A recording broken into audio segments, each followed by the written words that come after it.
ಸ್ನೇಹಿತರೆ ನಮಸ್ತೆ. ನಾನು ನಿಮ್ಮ ಪ್ರೀತಿಯ ಸ್ಟಾಕ್ ಮಾರ್ಕೆಟ್ ಮೈಂಡ್ಸ್ ಕಿರಣ್.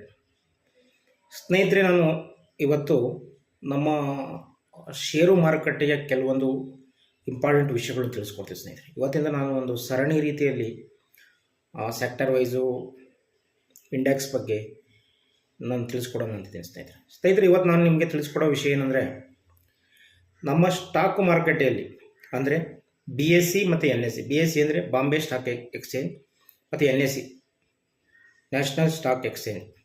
ಮತ್ತು ಇವೆರಡನ್ನು ನಮ್ಮ ಸೆಬಿ ಅಂತ ಒಂದು ಸಂಸ್ಥೆ ಕಂಟ್ರೋಲ್ ಮಾಡುತ್ತೆ ಸ್ನೇಹಿತರೆ. ಇದರಲ್ಲಿ ಯಾವುದೇ ಒಂದು ಲೋಪದೋಷಗಳಾಗ್ಬೋದು, ಯಾವುದೇ ಒಂದು ಫ್ರಾಡ್ ಆಗ್ಬೋದು, ಮತ್ತು ಇದನ್ನು ಕಂಟ್ರೋಲ್ ಮಾಡೋದು ಹೆಂಗೆ, ಇದು ಎಲ್ಲ ರೀತಿಯಲ್ಲೂ ಸೆಬಿ ಕಂಟ್ರೋಲ್ ಮಾಡುತ್ತೆ ಸ್ನೇಹಿತರೆ. ಯಾವುದೇ ಒಂದು ರೀತಿಯಲ್ಲಿ ಫ್ರಾಡ್ಗಳಾಗ್ಬೋದು, ಆಟೋಮೆಟಿಕ್ ಇವರು ಓವರ್ ಇದು ಮಾಡ್ಕೊಂಡು ಹೋಗೋದು, ಓವರ್ ಅಪ್ಪು ಸರ್ಕೆಟ್ ಮಾಡೋಪ್ಪು ಇದು ಮಾಡೋದು, ತೌಟೆನಿ ಕರೆಕ್ಟ್ ಇಲ್ದಲೇ ಸುಮ್ಮನೆ ಸ್ಟಾಕ್ ಪ್ರೈಸ್ ಜಾಸ್ತಿ ಆಗೋದು, ಈ ಥರದ್ದು ಸೆಬಿ ಕಂಟ್ರೋಲ್ ಮಾಡ್ತೀನಿ ಸ್ನೇಹಿತರೆ. ನಾನಿವತ್ತು ನಮ್ಮ ಸ್ಟಾಕು ಮಾರ್ಕೆಟಲ್ಲಿ ಇಂಪಾರ್ಟೆಂಟು ಕೀ ಇಂಡೆಕ್ಸ್ ಬಗ್ಗೆ ಹೇಳ್ಕೊಡ್ತೇನೆ ಸ್ನೇಹಿತರೆ. ಇದು ಒಂದು ಇಂಪಾರ್ಟೆಂಟು. ಅಂದರೆ ಕೀ ಇಂಡೆಕ್ಸ್ ಅಂದರೆ ಕೆಲವೊಂದು ಪರ್ಟಿಕ್ಯುಲರ್ ಶೇರುಗಳನ್ನು ಒಂದೇ ಇಂಡೆಕ್ಸಲ್ಲಿ, ಬ್ಯಾಂಕ್ ಅಂದರೆ ಬ್ಯಾಂಕ್ ಸಪ್ರೇಟ್ ಇರುತ್ತೆ, ಟಾಪ್ 50 ಈ ಥರ ಒಂದು ಇದಿರುತ್ತೆ ಸ್ನೇಹಿತರೆ. ಅದನ್ನು ನಾನು ಇವತ್ತು ತಿಳಿಸ್ಕೊಡ್ತೇನೆ ಸ್ನೇಹಿತರೆ. ನಮ್ಮ ಷೇರು ಮಾರ್ಕೆಟಲ್ಲಿ ಸ್ನೇಹಿತರೆ ಕೀ ಇಂಡೆಕ್ಸು ಮೇಜರ್ಲಿ ನಿಫ್ಟಿ 50 ಅಂತ ಸ್ನೇಹಿತರೆ.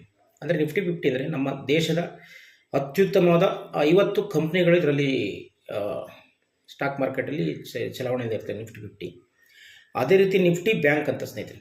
ನಿಫ್ಟಿ ಬ್ಯಾಂಕ್ ಅಂದರೆ ಎಲ್ಲ ನಮ್ಮ ಬ್ಯಾಂಕ್ಗಳು ಈ ನಿಫ್ಟಿ ಬ್ಯಾಂಕ್ ಒಂದು ಇಂಡೆಕ್ಸಲ್ಲಿ, ಅದರ ಈ ಇಂಡೆಕ್ಸಲ್ಲಿ ಈ ಇಂಡೆಕ್ಸ್ ಮೂವ್ಮೆಂಟ್ ಏನೇ ಇದ್ರು ನಮ್ಮ ಬ್ಯಾಂಕಲ್ಲಿ ಏನೇನು ಇವತ್ತು ಏರಿಕೆ ಆದರೆ ಕೆಲವೊಂದು ಇದಾಯಿತು ಅಂದರೆ ಕೆಲವೊಂದು ಬ್ಯಾಂಕ್ಗಳು ಇದಕ್ಕೆ ಮೇಜರ್ ಇದು ಕಾಂಟ್ರಿಬ್ಯೂಷನ್ ಇರ್ತದೆ. HDFC ಇರ್ಬೋದು, SBI, ICICI bank, Axis, bank of Baroda, ಈ ಥರ ಬ್ಯಾಂಕ್ಗಳು ಇದು ಮೂಮೆಂಟ್ ಇದ್ದಾಗ ಇದು ನಿಫ್ಟಿ ಇಂಡೆಕ್ಸ್ ಕೂಡ ಜಾಸ್ತಿ ಆಗ್ತದೆ, ಕಡಿಮೆ ಆಗ್ತದೆ ಸ್ನೇಹಿತರೆ.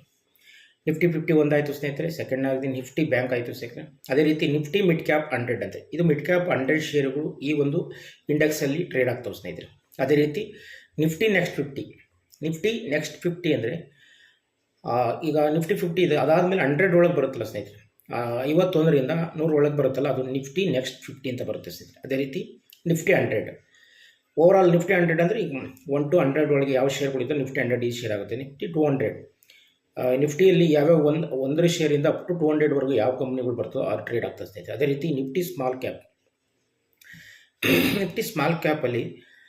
ಸ್ಮಾಲ್ ಕ್ಯಾಪಲ್ಲಿ ಯಾವ ಕಂಪ್ನಿಗಳು 100 ಕಂಪ್ನಿಗಳು ಬರ್ತವೆ ಸ್ನೇಹಿತರೆ, ಆ ಕಂಪ್ನಿಗಳು ಶೇರ್ಗಳು ಟ್ರೇಡ್ ಆಗ್ತವೆ ಸ್ನೇಹಿತರೆ. ಅದೇ ರೀತಿ ನಿಫ್ಟಿ ಮಿಡ್ ಕ್ಯಾಪ್ 50 ಅಂದರೆ ನಿಫ್ಟಿ ಮಿಡ್ ಕ್ಯಾಪಲ್ಲಿ ಯಾವ 50 ಶೇರ್ಗಳು ಪ್ರಥಮವಾಗಿ ಬರ್ತಾವೋ ಆ ಶೇರ್ಗಳು ಇದರಲ್ಲಿ ಟ್ರಾನ್ಸಾಕ್ಷನ್ ಆಗ್ತವೆ ಸ್ನೇಹಿತರೆ. ಅದೇ ರೀತಿ ನಿಫ್ಟಿ ಸ್ಮಾಲ್ ಕ್ಯಾಪ್ 50 ಸ್ಮಾಲ್ ಕ್ಯಾಪಲ್ಲಿ 50 ಕಂಪ್ನಿಗಳು, ಆ ಟಾಪ್ 50 ಕಂಪ್ನಿಗಳು ಈ ನಿಫ್ಟಿ ಸ್ಮಾಲ್ ಕ್ಯಾಪಲ್ಲಿ 50 ಆಗ್ತವೆ ಸ್ನೇಹಿತರೆ. ಅದೇ ರೀತಿ ಗೊತ್ತು ನಿಮ್ಗೆ ಆಲ್ರೆಡಿ, ನಮ್ಮಲ್ಲಿ large cap, small cap, mid cap, ಅದೇ ರೀತಿ ಮೈಕ್ರೋ ಕ್ಯಾಪ್ ಅಂತ 4 ಶೇರುಗಳನ್ನು 4 ರೀತಿಯಲ್ಲಿ ನಾವು ವರ್ಗೀಕರಿಸ್ತೀವಿ ಸ್ನೇಹಿತರೆ. ಇದು ಕೀ ಇಂಡೆಕ್ಸು. ನಾಳೆಯಿಂದ ಸ್ನೇಹಿತರೆ ಪ್ರತಿಯೊಂದು ಸೆಕ್ಟ್ರಲ್ಲಿ ನಮ್ಮ ಟ್ರೇಡಲ್ಲಿ, ನಮ್ಮ ಷೇರು ಮಾರುಕಟ್ಟೆಯಲ್ಲಿ ಯಾವ್ಯಾವ ಸೆಕ್ಟರ್ಗಳಿದೆ ಆ ಸೆಕ್ಟ್ರಲ್ಲಿ ಟಾಪ್ 10 ಕಂಪ್ನಿಗಳನ್ನು ನಾನು ತಿಳಿಸ್ಕೊಡ್ತಾ ಹೋಗ್ತೀನಿ ಸ್ನೇಹಿತರೆ. ಮತ್ತು ನಿಮಗಿದು ಎಜುಕೇಷನ್ ಪರ್ಪಸ್ ಆಗ್ಬೋದು ಸ್ನೇಹಿತರೆ. ಯಾವುದೇ ತಿಳ್ಕೊಳ್ಳೋದಕ್ಕೆ ಯಾವುದೇ ಇದು ಮುಚ್ಚುಮರೆ ಇಲ್ಲ ಸ್ನೇಹಿತರೆ. ತಿಳ್ಕೊಳ್ಳಿ, ನೀವು ಇನ್ವೆಸ್ಟ್ ಮಾಡಿ, ದಯವಿಟ್ಟು ನೀವು ಕಾಂಪೌಂಡಿಂಗ್ ಇಂಟ್ರೆಸ್ಟು ಆ ರೀತಿಯಲ್ಲಿ ನಿಮ್ಮ ಹೂಡಿಕೆಯನ್ನು ಉತ್ತಮಗೊಳಿಸಿ ಸ್ನೇಹಿತರೆ. ಈ ರೀತಿಯ ವಿಡಿಯೋಗಳು ನಿಮಗೆ ಇಷ್ಟ ಆದರೆ ದಯವಿಟ್ಟು ಶೇರ್ ಮಾಡಿ, ಸಪೋರ್ಟ್ ಮಾಡಿ, ಲೈಕ್ ಮಾಡಿ, ಸಬ್ಸ್ಕ್ರೈಬ್ ಮಾಡಿ ಸ್ನೇಹಿತರೆ. ಥ್ಯಾಂಕ್ ಯು ಸ್ನೇಹಿತರೆ, ಥ್ಯಾಂಕ್ ಯು.